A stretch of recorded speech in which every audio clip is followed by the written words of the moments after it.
Hosted by you/greatest throw man. I, 41M, have 2 kids with my ex-wife, 42F. They are John, 22M, and Sally, 20F. I live with my wife, 28F, and for the most part, everything was well until my potential future daughter-in-law, I'll call her Abby, came into the picture. My son is engaged to Abby, who seems nice but has been a bit pushy in trying to build relationships with me and my wife, though she's also a bit awkward with her. Abby isn't close to her family, and she has told us many stories about why. While some of her complaints don't seem that bad, it's not my place to judge, and I didn't live through it, so I can't really know. We've tried to be welcoming, but Abby has forced her way into some family traditions where she wouldn't have been invited, and into some where no one outside of specific family would have been. She has been calling Sally sis since they had only been dating a few months, and she has this odd sister/mother-in-law dynamic with my wife. The one I'm not a fan of is that she wants me to be like a father to her. Not because we've clicked or anything, we are very different people. I'm not saying that in a bad way, just pointing out that it's not based on how we get along or anything. My kids and I have a tradition when they come over where we have a private catch-up in my office/study before they leave. This is now even more important to them because, while they both get along well with my wife, they don't yet want to have personal conversations around her. Abby asked if we could talk, and after I explained the tradition, John later asked if I could do it, saying she had never had a caring conversation with her dad.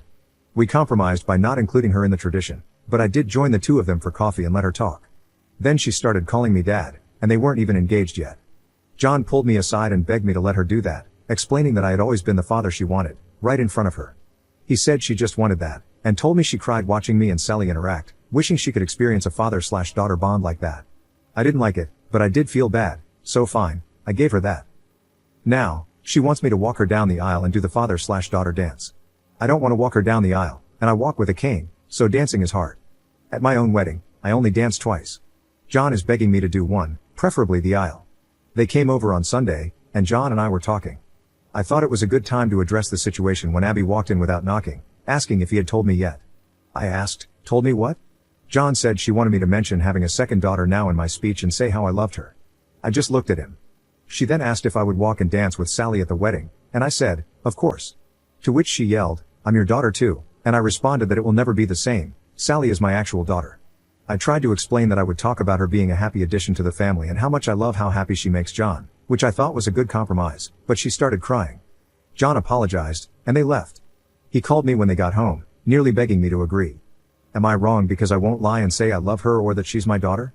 Update 1 month later. I had planned to write this sooner, but life got in the way in a couple of really good ways. However, since people were helpful and asked for updates, and I have a surprise-free day, here it goes. On Mother's Day, my kids and their partners went to visit my ex-wife. It turns out my ex-wife and Abby are a lot closer than I realized. Abby calls her mom, which is part of where all this is coming from. Apparently, my ex has been encouraging it. During their Mother's Day conversation about the wedding, whenever Abby referred to me, it was as dad. My son apparently told her to let it go, which led to some yelling. Abby was talking about how she deserved to be my daughter, with my ex agreeing and telling her that she was right. My son was trying to explain that I am making an effort and that Abby should be more realistic about things. Sally then told Abby that I only have one daughter, which was apparently a response to Abby saying that as my daughters, they should be united. According to my son, Abby was crying, but Sally said she was crying, yelling, and even kicked something before going to her room. Sally also told me that she went off on their mom, but she won't elaborate, so I don't know exactly what was said, but knowing Sally, it wasn't pretty. Around 2 a.m., I got a text from Sally's partner's phone that said, Abby really is great, she hasn't been perfect, but you should give her a chance and you will learn to love her. I saw it when I woke up and tried to text back, but I was blocked. So, I called Sally, but they were driving at the time. Later that day, they stopped by my place because I'm on the way, and my daughter prefers my drinks and cooking. They filled me in on what happened the night before. At the end of the visit, I asked to speak to Sally's partner alone. I asked if I had done something to upset her, and she looked confused. I explained that I was blocked. She insisted that I wasn't, but when she checked her phone, it turned out I was. I mentioned it happened after her message, and she asked, what message? I showed her the text, but it wasn't on her phone anymore. At that point, we brought Sally in and caught her up. Neither of them were happy about it. A couple of days later, John and Abby dropped by unannounced, not something we really do in this family, but okay, fine. I had made salmon, which doesn't take long to cook, so I prepared 2 more. My wife served while I made drinks. The entire night was Abby trying to bring up the wedding, with John repeatedly trying to change the subject, but Abby wouldn't let it go. We were discussing logistics, as I'm helping them get some good deals through professional contacts I have, when Abby finally said, so I was talking to Mom, and she said that you can walk me down the aisle and she'll do the dance, or you can dance and she'll walk. It's your call, but you need to choose soon. I reiterated that I couldn't dance. She tried to argue that I had danced a little at my wedding, but I made it clear that was different, and that I didn't feel comfortable walking her down the aisle. She got upset and said, "Mom loves me, why can't you?" I felt bad, but I couldn't lie. I pointed out that she had John, my ex-wife, and all their friends, all people who loved her. She replied, "But other than ex-wife's name, those aren't my parents." To which I said, "Neither am I." She became very emotional, so my wife and I gave them a few minutes alone. Later, when my son and I were alone, he looked exhausted. He explained that after Mother's Day, Abby had called Sally and kept insisting that they were both my daughters, saying I didn't get to be close with one but not both, and that it was them against me. At that point, Sally cried havoc and let slip the dogs of war. Things were said, grievances were aired, and John had to hang up before it escalated further.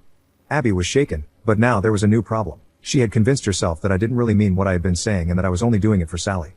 John assured me that he would handle it. He didn't handle it. Now, I get text messages from Abby every couple of days, acting like we have a secret relationship that Sally doesn't know about. She even called herself my secret daughter and added a lol. She invited my wife to lunch, saying, 2 out of 3 of his girls going out. She's also started using the pressure of showing up at events, like a recent barbecue, to create a certain image. She hugs me more and holds the hug for longer, constantly wanting pictures with just me or my wife and me, but always a few with just me, which she then posts with captions I don't like. My wife is getting especially annoyed with how Abby acts around her. Apparently, Abby surprised her with Father's Day plans for me that had to be shut down, though she still managed to insert herself into the day. Despite this, my wife has a soft spot for Abby, and when she gets emotional, my wife caves. I asked John if he was upset with me, and he said no, he just wished things were different. He reassured me that we're good, but he's worried about his relationship with Sally. That's when I took the advice of some people and suggested premarital counseling. He said he would talk about it. Meanwhile, Abby is insisting that Sally come to her dress fitting. That shop should charge pay-per-view for that potential Royal Rumble, because Sally isn't holding back her feelings anymore. I told John that Sally loves him and that I'll talk to her, but for now, it's stressful all around. Abby is driving my wife crazy with her constant ideas of what my girls should be doing, driving me crazy with all this dad-daughter content, and she's pushed Sally to the edge. Oh, and last night, she sent me an email with 3 different father-daughter dance styles and song options, so I'm definitely not feeling any more respected or heard than before. The 6 of us have barely been in the same room since Father's Day, which was great, until it turned into a complete disaster. Sorry this is so long, but with all the craziness, this is still the abridged version. We're supposed to meet on Friday, and Sally's partner and I have a bet going about how badly it will go. So onward and upward, I guess. I hope you fathers had a less dramatic day than I did. Second update 3.5 months later. I've gotten requests for updates on my situation, and apologies in advance for the length. There's been a lot going on. I mentioned in a comment previously about my wife's pregnancy, and I'm happy to say that it's going well. My main focus has been keeping her as stress-free and pampered as possible. It's such a different experience this time, both because I'm much more involved and because my relationship with my wife is so much better than it was with my ex. Sally has been amazing, and even her partner has been great, helping with the nursery or driving her around when I can't. What my wife doesn't know, because it's a surprise, is that my son has been building a crib for the baby. He's modeling it after the one I built for him and his sister, as a way of showing his support. My son is a good man, and I know he's still in there, he just has a soft spot for Abby. And I guess this is the part of the movie where Godzilla shows up and starts busting up buildings. I called a family meeting with my kids to address the situation. I told John that Sally would only participate in the wedding activities she actually wanted to, and that the guilt-tripping requests had to stop because it was damaging his relationship with her. Sally was relieved that I said it, so she didn't have to do it yet again. I also told him that if he didn't stop Abby from messaging me, I would block her and give her a blunt, honest explanation as to why. We got a lot out in the open, and John seemed to understand. But then, a few days later, they insisted on coming over to talk again. Sally and I decided we would lay everything out on the table this time. We all ate at our place, and Abby immediately started talking about baby shower plans. I told her that was exactly the kind of thing we wanted to discuss. I explained that I understood she's been trying to fill a void in her life, thinking she was gaining a father, a second mother, since she calls my ex-wife mom, and a sister. I told her that while it was still possible to build those relationships, she needed to start listening to us and respecting our boundaries. For the sake of family, I offered her a fresh start, on the condition that moving forward, she would respect those boundaries. My daughter wasn't thrilled with the idea, but because she loves her brother, she was willing to give it a try. Abby tried to suggest that since we were starting fresh, we could define the relationship and just be a family right away. We told her we weren't ready for that, that it needed to develop naturally. She got upset, pointing out that I'm closer with my daughter's partner, which is true, but that's simply because we get along. She felt she deserved the same closeness for trying so hard. My daughter responded by saying that trying things we actually want would be more effective. That's when Abby ran to our bathroom, and John followed her. After a while, I checked on them and overheard her repeating, "This is not what I wanted." My wife, daughter, and her partner went out to the patio to give them privacy and salvage the night. After a bit, I got a text saying they had just left. I checked in with John the next day, and he said they talked more at home, and Abby understood. For a couple of weeks, things were good. The excessive text stopped, except for the occasional wedding question since the date was getting closer. She stopped pushing herself on my wife and Sally, and we assumed she was involving us less in wedding planning out of respect. They knew they only got the venue at the rate they did because of my professional connections, and I had made it clear that I was willing to help but wasn't interested in being part of the planning, even if I'm good at event planning. We thought things were finally settling down. Then, I got a call from the venue telling me the card I used had been declined. This was a specific card I use for big purchases because of the miles, so I knew it had a high limit. That's when I found out they had changed the wedding date by 2 months, even though they were told I'd still be on the hook for most of the money due to how close it was to the original date. I was furious. I've been fortunate in life financially, but I'm not wealthy enough to just blow off deposits like they're nothing. I called my son and told him he needed to get to the house ASAP. Just him. But of course, they both showed up. When they arrived, Abby started with, "Dad." I think I just responded, "You have got to be effing kidding me," and walked toward the table. Abby had the nerve to ask where dinner was. My response wasn't polite, as I made it clear that dinner was not the reason they were there. I hoped my son wouldn't lie to me, so I asked him directly what was going on with the venue. Abby started diving into wedding details, but my son cut her off, explaining that they postponed the wedding because my ex-wife was unavailable due to surgery. He hadn't told me because he was trying to put together the money to cover the lost deposit himself and had just reached out to guests to inform them of the change. And that's when Abby chimed in with, "We have extra time to work on our dance." As this was happening, my wife came home. I was walking her toward the bedroom when Abby made her comment about extra time to work on our dance. With my pregnant wife by my side, I calmly said something like, "I have different feelings about that and will elaborate further shortly." I got my wife settled, gave her some water, turned on her favorite songs, and headed back to the table. That's when I let loose. I said something along the lines of, "You are out of your effing mind. Have you even been listening?" I made it clear that I was done with this nonsense, and we all were. I lost my cool, asking her if she hadn't heard a word we said last time because her head was so far up her rear. She was stunned silent and just looked at me. With little filter, I laid it all out, explaining what Sally and I really thought of our time with her and how she's been trying to force us to love her without even bothering to truly get to know us. She started crying, stood up, and shouted, "Then what was this even for?" John immediately asked what she meant, wondering if she was talking about their relationship, and he started to freak out. Abby, in a frantic state, clarified that she meant delaying the wedding. And here's the kicker, and yes, I'm pouring another drink just to write this. It was all a ploy. Apparently, my ex-wife and Abby came up with the idea that if I had more time, I would come around. My ex told Abby not to worry about the money because I'm loaded. My ex has always been bitter that I make so much more now than I did when we were married, as if my financial success was out of spite rather than a result of my career progression. I honestly believe she did this on purpose, just to stir things up. But she not only told me that lie, she and my ex had also told John the same story. He was distraught, repeatedly saying, "You lied to me," as Abby tried to spin it, but he was letting it all out, about how much he had defended her, covered for her, and now, she had lied to him too. She got defensive, blaming my ex for filling her head with things and blaming me for being stubborn. She yelled, "Why can't I just effing call him dad?"